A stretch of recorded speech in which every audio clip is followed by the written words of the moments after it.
नमस्कार, मैं हूं राजश्री शर्मा। दिन भर की खबरों में सबसे पहले नजर डालते हैं आज के मुख्य समाचारों पर। लोकसभा सांसद ने किया विकसित भारत संकल्प यात्रा शिविर का निरीक्षण। विकसित भारत संकल्प यात्रा के तहत आयोजित शिविरों में आमजन को दी फ्लैगशिप योजनाओं की जानकारी। पात्रता शिविर में किया रजिस्ट्रेशन व नवीनीकरण का कार्य। जिला श्रम कल्याण अधिकारी कार्यालय में लगाया शिविर। उप सभापति के खिलाफ अविश्वास प्रस्ताव पर 29 दिसंबर को होगी बैठक। नगर परिषद कार्यालय सभागार में सुबह 10 बजे शुरू होगी बैठक। जिला कलेक्टर ने फाइनल की तिथि।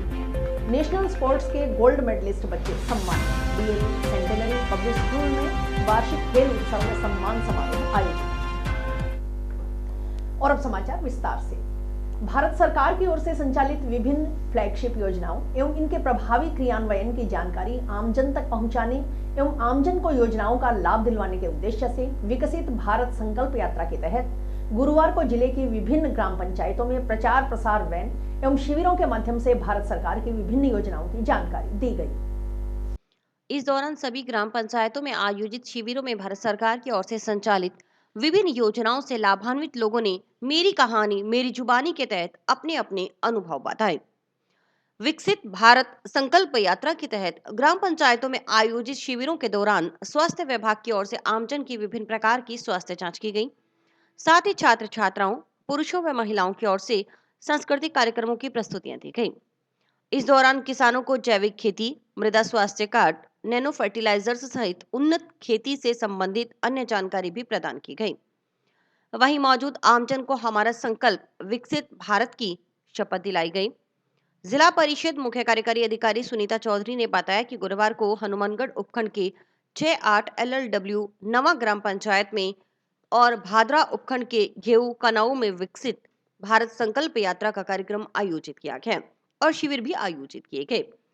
भारत सरकार की फ्लैगशिप योजनाओं का व्यापक प्रचार प्रसार करने और आमजन को योजनाओं के प्रति जागरूक करने के लिए जिले में 2 वैन चलाई जा रही है। गुरुवार को ग्राम पंचायतों में वैन के पहुंचने पर संबंधित ग्राम पंचायतों में जनप्रतिनिधियों, स्वागत समिति के सदस्यों, विभागीय अधिकारियों, कर्मचारियों और लाभार्थियों की ओर से पूरे जोश और उत्साह के साथ स्वागत किया गया। इसके बाद वैन की LED स्क्रीन पर प्रधानमंत्री का प्री रिकॉर्डेड वीडियो संदेश प्रसारित किया गया। उसके बाद भारत सरकार की ओर से संचालित फ्लैगशिप योजनाओं से संबंधित ऑडियो विजुअल सामग्री और ब्रोशर, पंपलेट, बुकलेट तथा लोक सांस्कृतिक कार्यक्रमों आदि के माध्यम से आमजन को योजनाओं के प्रति जागरूक किया गया। साथ ही मौके पर वंचित पात्र लोगों को संबंधित योजनाओं से जोड़ा गया। शिविरों में संबंधित ग्राम पंचायतों के जनप्रतिनिधि, संबंधित विभागों के जिला एवं ब्लॉक स्तरीय अधिकारी मौजूद रहे। श्रीगंगानगर संसदीय क्षेत्र के लोकसभा सांसद निहालचंद ने गुरुवार को विकसित भारत संकल्प यात्रा के तहत पंचायत समिति हनुमानगढ़ की ग्राम पंचायत नवा में आयोजित शिविर का निरीक्षण किया। इस दौरान उन्होंने विभिन्न विभागों की ओर से लगाए गए स्टॉल पर जाकर शिविर के दौरान लाभान्वित लाभार्थियों की जानकारी ली। संबंधित कार्मिकों को भारत सरकार की ओर से संचालित समस्त फ्लैगशिप योजनाओं सहित अन्य जन कल्याण की जानकारी देने और अधिक से अधिक लोगों के पंजीकरण करने के निर्देश दिए। इस दौरान जिला परिषद CEO सुनीता चौधरी, SDM दिव्या, भाजपा जिलाध्यक्ष देवेंद्र पारिक, अमित साहू, गोरा सिंह आदि मौजूद रहे। संकल्प विकसित भारत आज मोदी सरकार की गारंटी का रथ हमारे गांव में आए और इसकी हमने शुरुआत की है। और यहाँ पे जो भी फॉर्म भरे जाएंगे, भारत सरकार से जो फॉर्म आए, जो भी फॉर्म भरे जाएंगे, देश के प्रधानमंत्री जी की वो गारंटी होगी कि उनको हम लोग उस काम को हम लोग पूरा करेंगे। चाहे वो PHED का मामला हो, चाहे वो दूसरी योजनाएं हमारे केंद्र सरकारी योजना हो, प्रधानमंत्री आवास हो, मुद्रा योजना हो, वो ये सारी की सारी पोषण वितरित हो, ये सारी की सारी योजनाएं जिसकी केंद्र सरकार ने शुरुआत कर रखी है, उनको पूरा करने का काम आज हम लोग कर रहे हैं। विकसित भारत संकल्प यात्रा प्रधानमंत्री मोदी जी की बहुत महत्वाकांक्षी संकल्पना है, जिसके तहत मुख्य उद्देश्य यह है कि शहर के, गांव के प्रत्येक व्यक्ति को केंद्र सरकार की समस्त योजनाओं की जानकारी हो और हर लाभार्थी जो इस योजना का लाभ उठा सके। और जिन्होंने इसमें अभी तक अपना पंजीकरण नहीं करवाया है, वो बेसिकली इसका उद्देश्य यही है, रीचिंग टू द अनरीच्ड। जो अभी तक इन योजनाओं के बारे में नहीं जान पाए हैं, उन्हें इसके बारे में जानकारी दी जा सके इन कैंपों के माध्यम से। और जनरली ये होता है कि गाँव में जब कोई बड़ा प्रोग्राम होता है तो गांव के लोग पता करने की कोशिश करते हैं कि उस प्रोग्राम में क्या है, क्या उसका कारण रहा है या वहाँ क्या बताया जाएगा। तो जब वो वहाँ आते हैं, जुड़ते हैं, तो पता लगता है कि ये स्कीम है जिनका हमें फायदा मिल सकता है। तो प्रोग्राम का, इस कार्यक्रम का, विकसित भारत संकल्प यात्रा का उद्देश्य यही है। और इसी वजह से केंद्र सरकार से प्रत्येक डिस्ट्रिक्ट में भी जिला प्रभारी बनाए गए हैं, जो कि ये सुनिश्चित करेंगे कि जो डिस्ट्रिक्ट एडमिनिस्ट्रेशन है, जो वहाँ के जनप्रतिनिधि हैं और जो केंद्र सरकार की योजनाएं हैं, वो सब लोगों तक पहुंचे और उसका लाभ, जो उसका फायदा उठा सकते हैं, वो एक्चुअली उन लोगों तक पहुंचना चाहिए। यही इसका जिला श्रम कल्याण अधिकारी कार्यालय में गुरुवार को भवन निर्माण से संबंधित मिस्त्री मजदूरों के लिए पात्रता शिविर लगाया गया। शिविर में ऐसे मजदूर जिनके लेबर कार्ड नहीं बने या नवीनीकरण नहीं हुआ, उनका रजिस्ट्रेशन करने का कार्य किया गया। जिला श्रम कल्याण अधिकारी अमरचंद लहरी ने बताया कि पिछले करीब 3 माह से विधानसभा चुनाव की आचार संहिता के कारण रजिस्ट्रेशन और नवीनीकरण का कार्य नहीं हो पा रहा था। श्रमिकों को परेशानी न हो, इसके लिए पेंडेंसी को निपटाने के लिए शिविर के रूप में अभियान चलाया गया। शिविर में करीब 80 श्रमिकों की पात्रता की जांच कर रजिस्ट्रेशन और नवीनीकरण का कार्य किया गया। उन्होंने बताया कि शिविर में छात्रवृत्ति के लिए भी रजिस्ट्रेशन करवाने मिस्त्री मजदूर पहुंचे हैं। हालांकि अभी तक छात्रवृत्ति वेतन का कार्य शुरू नहीं हुआ है। सरकार की तरफ से बजट आवंटित होते ही छात्रवृत्ति वेतन का कार्य किया जाएगा। इसके लिए प्री तैयारी के तौर पर आवेदनों की जांच कर आवेदन जमा किए जा रहे हैं। तो लेबर डिपार्टमेंट की तरफ से भवन और जो बिल्डिंग से संबंधित जो मिस्त्री मजदूर हैं, उनके लिए एक शिविर लगवाया गया था। इस शिविर में जो जिनके लेबर कार्ड नहीं बने हैं या नवीनीकरण नहीं हुए हैं किसी कारण से, उनके रजिस्ट्रेशन के लिए अपनों ने ये पात्रता शिविर कैंप लगवाया था। इसका मुख्य कारण ये था कि लास्ट टाइम इलेक्शन की वजह से 3 महीने का लगभग पीरियड हो गया, आचार संहिता की वजह से रजिस्ट्रेशन और नवीनीकरण का कार्य नहीं हो पा रहा था। तो श्रमिकों को रोज रोज परेशानी नहीं हो, इसलिए एक शिविर के रूप में इसको पेंडेंसी को निपटाने के लिए अपनों ने अभियान चलाया था। लगभग आज 70 से 75 लोग शिविर के अंदर आ चुके हैं और इनकी पात्रता के जांच करके इनका हाथों हाथ जो भी इनकी पेंडेंसी है उसको रजिस्ट्रेशन का, नवीनीकरण का काम कर रहे हैं। और छात्रवृत्ति के लिए भी आज एक शिविर में काफी सारे लोग आ रहे हैं। हालांकि छात्रवृत्ति अभी शुरू नहीं हुई है, जैसे ही आगे सरकार की तरफ से बजट अलॉटमेंट होगा उसके बाद होगा, लेकिन हम हमारे एक तैयारी के तौर पे जो लोग आ रहे हैं उनके आवेदनों की जांच करके रख लेंगे, ताकि जब भी सरकार की तरफ से बजट रिलीज होगा ताकि प्रायोरिटी पे हम उनका काम करवा लें। ये शिविर हम स्थानीय कार्यालय के स्तर पे महीने में 1-2 बार लगा लेते हैं, जैसे जैसे हमें लगता है कि पेंडेंसी बढ़ गई है या लोगों को बुलाने के लिए, और ताकि लोगों को बार बार नहीं आना पड़े, एक साथ एक दिन के अंदर सारे काम है जो उनके एक टेबल पे हो जाएंगे। राजस्थान भवन निर्माण मिस्त्री मजदूर यूनियन के पदाधिकारियों ने मिस्त्री मजदूरों के समक्ष आ रही समस्याओं को लेकर गुरुवार को जिला श्रम कल्याण अधिकारी को मुलाकात की। यूनियन पदाधिकारियों ने जिला श्रम कल्याण अधिकारी को छात्रवृत्ति, लेबर कार्ड के रजिस्ट्रेशन, नवीनीकरण आदि की समस्याओं से अवगत करवाते हुए समाधान की बात रखी। राजस्थान भवन निर्माण मिस्त्री मजदूर यूनियन की तरफ से हमारे इस लेबर श्रम कार्यालय में अधिकारी से मिले हैं। जो समस्याएं आ रही थी मजदूरों को, जो छात्रवृत्ति की थी, चाहे वो रजिस्ट्रेशन की थी, उसके अलावा नए जो कार्ड बनाने हैं उसका भी है। यहाँ प्रशासन की तरफ से भी अभियान लगातार चलाया जा रहा है। जो इसमें जिनकी वो कापियां नहीं बनी हुई हैं, जिनके कार्ड नहीं बने, उन नए लोगों को भी जो मजदूरी करते हैं उनको चिन्हित करके उनका वेरिफिकेशन करवाकर और वो कार्ड बनाए जा रहे हैं। उसी के साथ जो 22-21 की जो छात्रवृत्ति 22 से पहले की जो बकाया है या किसी कारणवश वेरिफिकेशन नहीं हो पाया, उसकी भी जांच आज सुचारू रूप से यहाँ की जा रही है। उसके अलावा जो सिलिकोसिस बीमारी है, जो हालांकि हमारी एरिया में कम है क्योंकि वो पत्थर के कारखाने यहाँ कम है, छोटी छोटी फैक्ट्रियां हैं, अगर उसका भी बारे में यहाँ जानकारी दी गई। सिलिकोसिस बीमारी में सरकार की तरफ से जो प्रावधान है 3 लाख रुपए की सहायता और मृत्यु पर 2 लाख रुपए, ये सरकार ने सीधा इसका जारी किया है। राजकोष से इसका कोई स्कीम नहीं है, ये निर्धारित ही कर दिया कि उसकी मदद मिले। उसके साथ साथ जो फैक्ट्रियां हैं जहाँ प्रदूषण हो रहा है उनको भी पाबंद किया जा रहा है कि वो उपकरण, सुरक्षा मास्क वगैरह लगाएं ताकि मजदूरों की सेहत का ख्याल रखा जा सके। इन तमाम मुद्दों को लेकर हमारी जिले की कमेटी और हमारे मजदूर मिस्त्री साथी हैं जो आज यहाँ मिले हैं। टाउन के राजकीय नेहरू मेमोरियल स्नातकोत्तर महाविद्यालय में राष्ट्रीय सेवा योजना की 4 इकाइयों का 7 दिवसीय विशेष शिविर चल रहा है। 26 दिसंबर तक आयोजित किए जाने वाले एनएसएस शिविर के दूसरे दिन गुरुवार को इंटरैक्टिव सत्र का आयोजन किया गया। इसके तहत स्वयंसेवक अपने साथ कोई फोटो या आईडी लेकर आए और उन्हें एक दूसरे के साथ शेयर किया।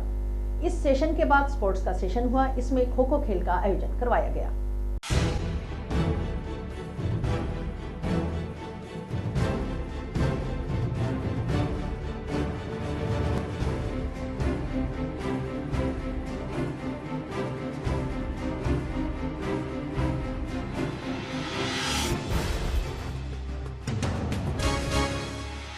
ये एनएसएस के थ्रू, नेशनल सर्विस स्कीम के थ्रू हम कैंप लगा रहे हैं। इसमें 7 डे का एक स्पेशल कैंप लगाया जाता है हर साल, जिसमें प्रयास किया जाता है कि अलग अलग काफ़ी सारी एक्टिविटीज़ करवाए जाएं जो एजुकेशनल होती हैं, एक्स्ट्रा करिकुलर होती हैं, स्पोर्ट्स वगैरह होती हैं। इसका मुख्य उद्देश्य होता है बच्चा समाज से जुड़े, समाज के लिए कुछ अच्छा करना सीखे, साथ साथ उसका सर्वांगीण विकास भी हो। वो कई सारी चीज़ें सीखता है, जैसे कि मान लीजिए बाहर भी जाता है, एजुकेशनल टूर पे जाता है, यहाँ पे ग्रुप में काम करते हैं, कभी खेलते हैं, कभी साथ में खाना बनाते हैं।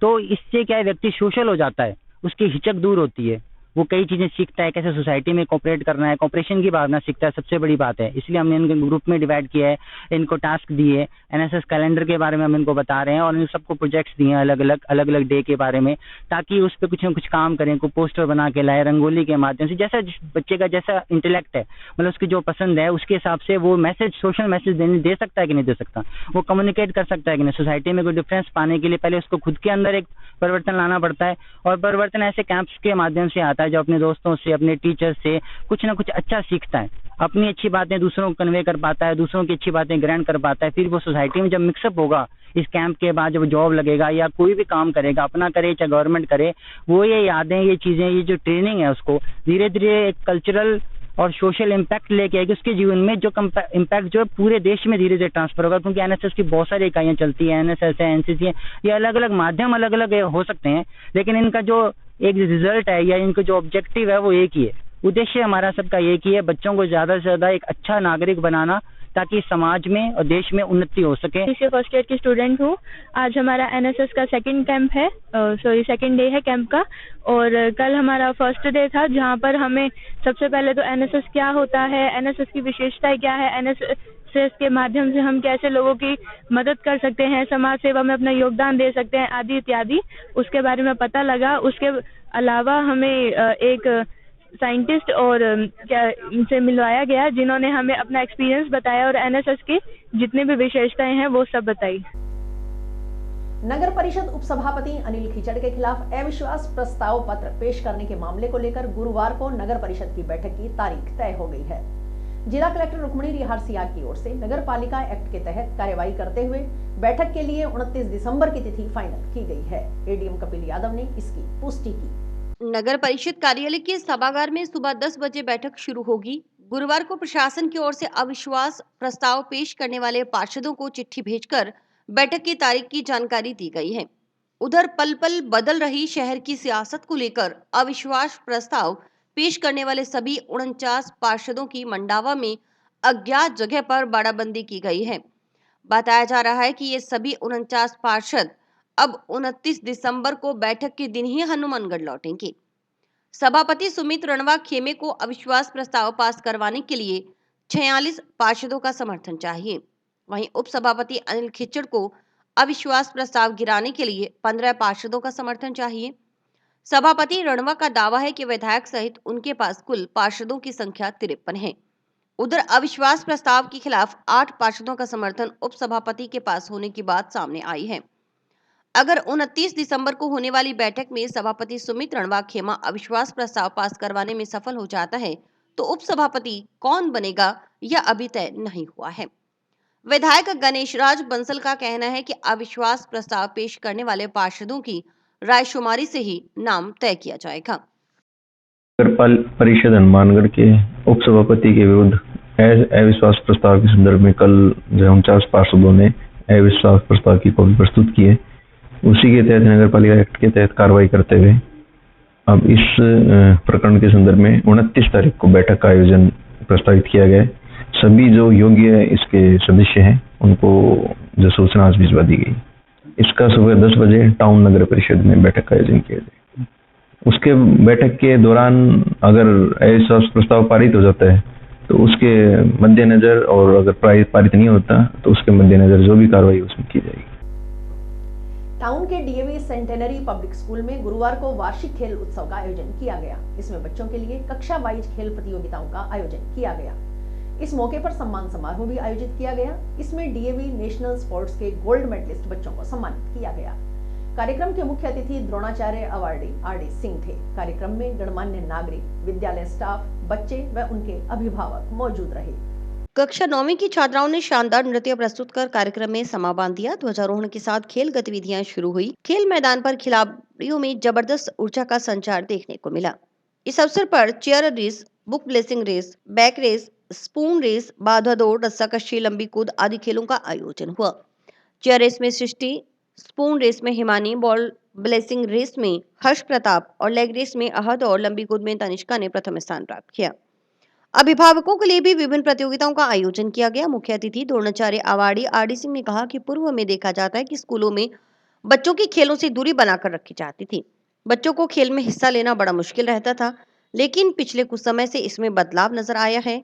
शिक्षा के साथ साथ खेलों को भी महत्व देने से स्कूलों के बच्चे राष्ट्रीय प्रतियोगिताओं में पदक जीत रहे हैं। इन स्कूलों के बच्चे राष्ट्रीय स्तर की प्रतियोगिताओं में पदक जीतेंगे तो उन्हें कॉलेज में भी प्रवेश लेने में समस्या नहीं आएगी। डीएवी स्कूल के अंदर जो एनुअल फंक्शन था, मैं उसमें एज ए अतिथि आया।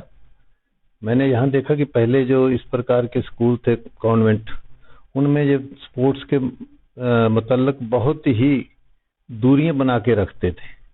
मतलब किसी भी बच्चे को स्पोर्ट्स करना बड़ा मुश्किल हो जाता था। लेकिन मैं अब 2 साल से देख रहा हूँ इन स्कूलों के बच्चे भी नेशनल में अच्छे मेडल जीत रहे हैं। आज भी मैंने देखा basketball, volleyball, yoga, short put, discuss, इनमें हमारे इस हनुमानगढ़ के इस स्कूल के बच्चों ने जब मेडल जीते हैं तो कितने और स्कूल बैठे हैं जो अब ये स्टेट में जीत के हैं, तो जो नेशनल में जीतेंगे वो सीधा पार्टिसिपेशन करेंगे, जो school game federation of India है उसमें करेंगे। उसमें जो बच्चे मेडल लाते हैं, पोजीशन लगती है, तो उनके जो हमारे कॉलेजेस में एडमिशन होते हैं तो वो बिल्कुल पास मार्क्स पे एडमिशन हो जाते हैं, उनकी कोई भी मेरिट नहीं बनती है। धीरे धीरे जब पेरेंट्स को ये पता लगेगा तो हमारा ये जो स्पोर्ट्स का माहौल अब ऊपर आ रहा है। जैसे ओलंपिक तक का आप देख लो कितना ऊंचा है। तो जब ऐसी संस्थाएं इस प्रकार से करेंगी तो स्पोर्ट्स का जो हमारे सुधार होगा, या हम कह नहीं सकते कितना खो जाए। तो मेरी यही है कि इस प्रकार सभी स्कूलों को इस प्रकार से करना चाहिए। बताया गया कि डीएवी नेशनल स्पोर्ट्स का आयोजन डीएवी ऑर्गेनाइजेशन की ओर से स्कूली बच्चों के लिए विभिन्न लेवलों पर किया जाता है। इसमें cluster level, state level, national level शामिल है। समारोह में सम्मानित किए गए बच्चे स्टेट लेवल और विभिन्न प्रतियोगिताओं में गोल्ड मेडल जीतकर आए हैं। सर, आज डीएवी सेंटेनरी पब्लिक स्कूल की एनुअल स्पोर्ट्स मीट हमने आयोजित की है। इसमें सभी बच्चे जो हैं उनके लिए क्लास वाइज इवेंट्स की व्यवस्था की गई है। उसके साथ साथ हमने आज एक सम्मान समारोह आयोजित किया है जो कि हमारे डीएवी नेशनल स्पोर्ट्स के जो गोल्ड मेडलिस्ट बच्चे हैं उनके लिए है। तो डीएवी नेशनल स्पोर्ट्स क्या है, मैं यहाँ पे आपको बताना चाहूंगी।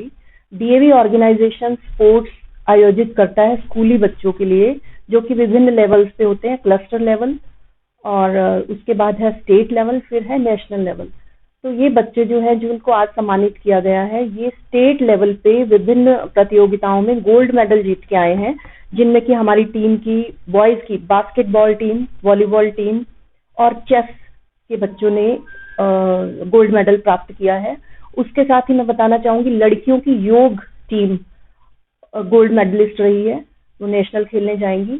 और एक हमारी बच्ची है गुरलीन कौर, उसने इंडिविजुअल इवेंट्स में 2 में एथलेटिक्स में गोल्ड मेडल प्राप्त किया है। महिला थाना पुलिस ने दुष्कर्म मामले में आरोपी को गिरफ्तार किया है। इस संबंध में एक महिला की ओर से करीब 1 पखवाड़े पहले मुकदमा दर्ज करवाया गया था। महिला पुलिस थाना प्रभारी एसआई भजनलाल लावा ने बताया कि 5 दिसंबर को परिवादिया ने मुकदमा दर्ज करवाया था कि मार्च 2023 में मनिंदर सिंह निवासी मुंडा ने उसके साथ खेत में दुष्कर्म किया। परिवादिया की रिपोर्ट के आधार पर मुकदमा दर्ज कर अनुसंधान प्रारंभ किया। गुरुवार को आरोपी मनिंदर सिंह पुत्र सरजीत सिंह जटसिक निवासी मुंडा पीएस हनुमानगढ़ टाउन को गिरफ्तार किया। आरोपी से अनुसंधान किया जा रहा है।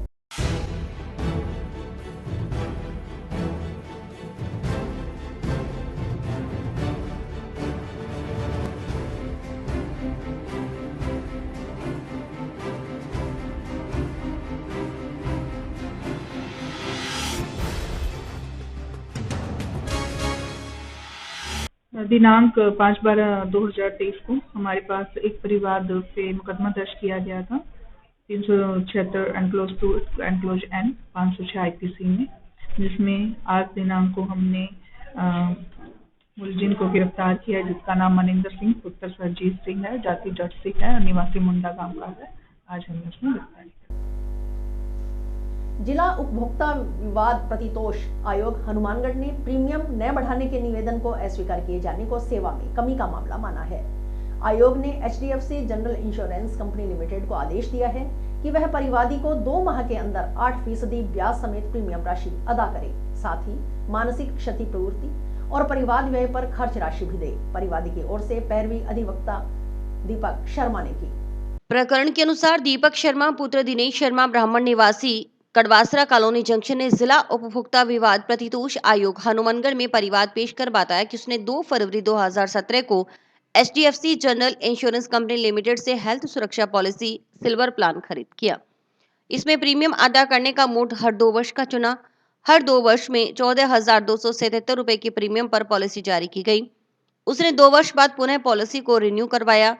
4 वर्ष पूरे होने के बाद 3 फरवरी 2021 को जब उसने पॉलिसी रिन्यू करवानी चाहिए तो कंपनी ने पॉलिसी का प्रीमियम बढ़ाकर 22,278 रुपए कर दिया। उसे 4 वर्ष पूर्ण होने पर पॉलिसी से संबंधित तमाम लाभ मिलने थे, लेकिन प्रीमियम कंपनी ने बढ़ा दिया ताकि वह इसे रिन्यू न करवाए। उसको 10% नो क्लेम बोनस के लाभ का भी नुकसान हो चुका है। इसके अलावा 4 वर्ष पूर्ण होने पर 5,000 रुपए की जो फ्री हेल्थ चेकअप के लिए थे वो नहीं दिए गए। वह पॉलिसी का आगे का प्रीमियम अदा करने के लिए तैयार था और आज भी है, लेकिन कंपनी ने प्रीमियम न बढ़ाने के निवेदन को अस्वीकार कर दिया। इस आधार पर परिवादी ने जिला उपभोक्ता विवाद प्रतितोष आयोग हनुमानगढ़ में परिवाद पेश कर पॉलिसी की पूर्व प्रीमियम राशि पर पॉलिसी जारी करवाने अथवा परिवादी से लिए गए प्रीमियम 28,927 रुपए को मैं ब्याज वापस दिलवाने सहित मानसिक, आर्थिक व शारीरिक परेशानी तथा परिवाद व्यय दिलाने का निवेदन किया। परिवाद का जवाब पेश करते हुए HDFC general insurance company limited ने अपनी सेवा में कमी से इनकार कर परिवाद अस्वीकार करने का निवेदन किया। इस मामले पर विचार करने के बाद आयोग ने परिवाद स्वीकार करते हुए परिवादी के हक में फैसला सुनाया। आयोग के अध्यक्ष शिवशंकर और सदस्य कमल कुमार ने HDFC लिमिटेड को आदेश दिया कि 2 माह के अंदर अंदर परिवादी को प्रीमियम की राशि 28,927 रुपए इस राशि पर जमा की गई दिनांक 2 फरवरी 2017 से 8% वार्षिक ब्याज अदा करे। साथ ही आदेश के तहत 2 माह के अंदर मानसिक शारीरिक क्षति के रूप में 3,000 रुपए व परिवाद व्यय के लिए 4,000 रुपए अदा करने के आदेश दिए। ये मेरे द्वारा एक केस कंज्यूमर कोर्ट में लगाया गया था। मैंने परिवार के लिए HDFC जनरल इंश्योरेंस से एक हेल्थ इंश्योरेंस पॉलिसी ली थी, जो कि करीब 2017 में ली थी, और उसके बाद में 4 साल पॉलिसी चलाने के बाद में उन्होंने एकदम से प्रीमियम उसका काफ़ी ज़्यादा बढ़ा दिया। और उनको जब रिक्वेस्ट की कि भी आप इसको उसी प्रीमियम पर रिन्यू कीजिए, लेकिन उन्होंने मेरी रिक्वेस्ट को डिनाइड कर दिया। तो जिसके बाद में फिर मैंने कंज्यूमर कोर्ट में इसका केस लगाया कि जो मेरी पॉलिसी है उसी प्रीमियम पर रिन्यू की जाए, या फिर मेरा जो पैसा उन्होंने लिया है वो मुझे रिफंड किया जाए। लेकिन उसके बाद में जब कंज्यूमर कोर्ट ने दोनों पक्षों की बहस सुनी, आर्गुमेंट सुने, उनके पेपर भी देखे हैं, और उसके बाद में मेरा मामला कंज्यूमर कोर्ट ने सही मानते हुए मुझे वो पैसा जो मैंने इस इंश्योरेंस कंपनी को दिया था प्रीमियम के रूप में, वो विद इंटरेस्ट और विद पेनल्टी मुझे वापस दिलाया है। तो इसके लिए मैं कंज्यूमर कोर्ट का बहुत बहुत धन्यवाद करता हूँ। राम जन्मभूमि अयोध्या में भगवान राम की मूर्ति के प्राण प्रतिष्ठा कार्यक्रम में हिस्सा लेने का आमंत्रण देने के लिए राष्ट्रीय स्वयंसेवक संघ की ओर से घर घर जाकर पीले चावल वितरित किए जाएंगे। इसके लिए वार्ड वाइज टीमों का गठन किया जा रहा है। संघ की ओर से 100% घरों में चावल वितरित कर आमंत्रण देने का लक्ष्य रखा गया है। राष्ट्रीय स्वयंसेवक संघ के जिला कार्यवाह मनोज कुमार ने बताया कि राम जन्मभूमि तीर्थ क्षेत्र अयोध्या के आह्वान पर पूरे भारत में राम जन्मभूमि में राम भगवान के प्राण प्रतिष्ठा के मौके पर 22 जनवरी को पूरे भारत में अपने अपने क्षेत्रों के मंदिरों में एकत्रित होकर भजन कीर्तन करने का आह्वान हिंदू समाज से किया जा रहा है। इसके निमित्त 1 जनवरी से 7 जनवरी तक घर घर जाकर पीले चावल वितरित कर मंदिर में पहुंचने के लिए निमंत्रित किया जाएगा। उसके बाद श्रद्धानुसार भगवान श्री राम के दर्शनार्थ अयोध्या जाने का आह्वान किया जाएगा। उन्होंने कहा कि अब तक समाज ने रामचंद्र के नाम पर बहुत कुछ किया है। 2-3 बार जन संग्रह भी हुआ। समाज के नागरिक घर से ईंट भी लेकर गए थे। अब रामचंद्र के नाम पर जन संग्रह नहीं किया जाएगा। अगर कोई कर रहा है तो गलत कर रहा है। अब रामचंद्र हिंदू समाज को अपना आशीर्वाद देंगे। समाज के नागरिक अब घर घर जाकर श्री रामचंद्र का चित्र लेकर घर घर जाएंगे। चित्र देकर पीले चावल बांटकर निकट के मंदिर में पहुंचने के लिए आमंत्रित किया जाएगा। राम जन्मभूमि तीर्थ क्षेत्र अयोध्या के आह्वान पर पूरे भारत में राम जन्मभूमि में राम भगवान की प्राण प्रतिष्ठा के मौके पर 22 जनवरी को पूरे भारत में अपने अपने क्षेत्रों में अपने क्षेत्र में स्थित मंदिर में एकत्र होने का आह्वान हिंदू समाज से किया जा रहा है। उसके निमित्त 1 तारीख से लेकर के 7 तारीख तक घर घर जाकर के पीले चावल दिए जाएंगे, निमंत्रण दिया जाएगा, मंदिर में आओ, वहाँ भजन कीर्तन करो, उस कार्यक्रम को देखो। उसके बाद अपनी श्रद्धा अनुसार अपने समय अनुसार भगवान श्री राम के दर्शनार्थ अयोध्या में पहुंच जाओ। अब तक रामचंद्र जी के नाम पर समाज ने बहुत कुछ दिया है, धन संग्रह भी 2-3 बार हुआ है, लोगों ने ईंट का पैसा भी दिया है कि ईंट भी घर से लेके गए थे, ₹1.25 के ईंट लेके गए थे। अब रामचंद्र जी के नाम पर धन संग्रह हम नहीं करेंगे। अगर कोई कर रहा है तो गलत कर रहा है। धन संग्रह करने का वक्त गया। अब रामचंद्र जी अपने को देंगे, अपना आशीर्वाद देंगे। हम उनका चित्र लेके घर घर जाएंगे, एक चित्र देके आएंगे, पीले चावल देके आएंगे। 22 तारीख को अपने कार्यक्रम के निकट के मंदिर में आओ और 22 तारीख के बाद में अयोध्या में भगवान श्री राम को दर्शनार्थ। 500 सालों से संघर्ष चला राम मंदिर के लिए, हजारों लोग शहीद हो गए, बलिदान हो गए राम मंदिर के लिए। बार बार तोड़ा गया, बार बार बनाया गया।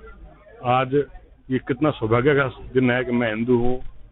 एक हिंदू कुल में जन्म लेने के बाद मेरे आंखों के सामने ये राम मंदिर आकार ले रहा है। मेरे आंखों के सामने भगवान श्री राम की प्राण प्रतिष्ठा मंदिर में होगी। इससे बड़ा शायद सौभाग्य दिन नहीं। हमारी टीमें बन रही हैं, वार्ड वाइज हर घर में जाने का प्लान है। 100% घरों में जाने की चिंता करते जाएंगे।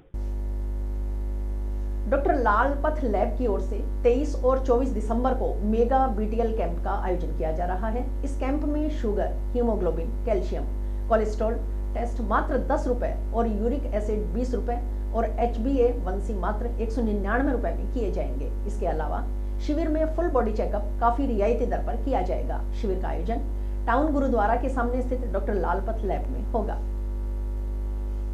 और इसी के साथ समाचार समाप्त हुए। रोजाना देखते रहिए समाचार। नमस्कार।